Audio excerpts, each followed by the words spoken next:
Hi everyone, welcome back to my channel. My name is Noel from ADDIS University. Today I'm going to show you how to answer this problem. As you can see, this problem is a very simple problem and it's all about relative motion. On the course of dynamics, we will see the category of motions and the choice of coordinates and the techniques that are very important in order to solve dynamics problems. From this, there are different category of motions.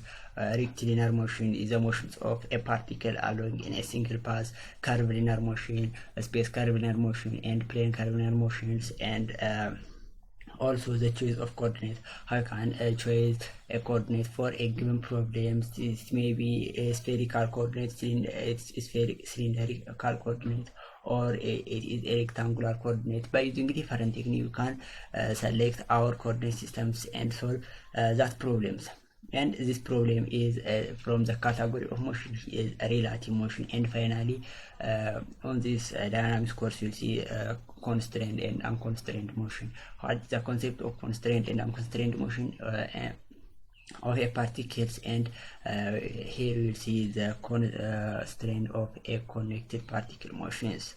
For now, we'll solve this problem by using the concept of relative motions and our stop our today's tutorial. For next, we'll see question number 4. Now let's jump into these problems and show everything step on it. Here we have two cyclists, here A and B, and two cyclists A and B are travel at the same constant speed B.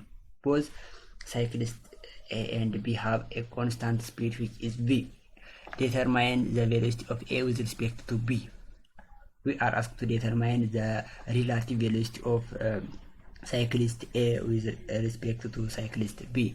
Travel along a circular track. He is traveling along a circular track, which means cyclist A travel along this path and cyclist B along in the diameter along this path. It is a rectilinear motion, which is a rectilinear motion, and it's curvilinear motion, a combination of two motions. And we can ask to determine the relative velocity of car B with respect to A, while B travel along a diameter of the circle here as shown. And here we have at an angle theta is formed, and we have a radius, and this angle make a theta value, and this velocity is in this direction, is a circular path. In order to solve this problem, first we must resolve the velocity of car B into its components, which means car A in its component is in the horizontal and the vertical in XY component. Then we have the velocity of B in one component, is X component. Finally, we can substitute 0 value and get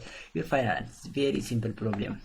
So you can solve this problem like this. Here we have velocity of A, V sin theta plus B cos theta j, V is equals to VI, which means in one directions, velocity of A is in two directions. It's in a radial direction, it's in a curved path.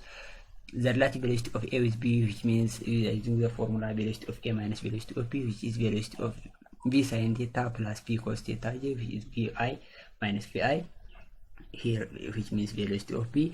After substituting the value, we can get these equations, and we can simplify this value by using the concept of Pythagorean theorem.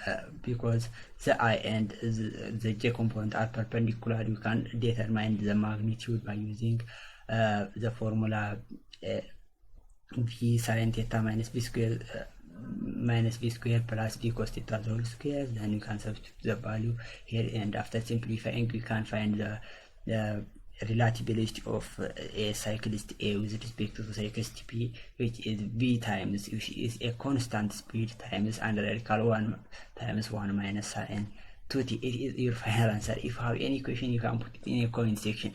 Unless next we will do the next problem. Until that, I enjoy the rest of your time. If you like this video, make sure to subscribe our YouTube channel and give your comment for me. Next we will do question number 4. Until that, have a nice day.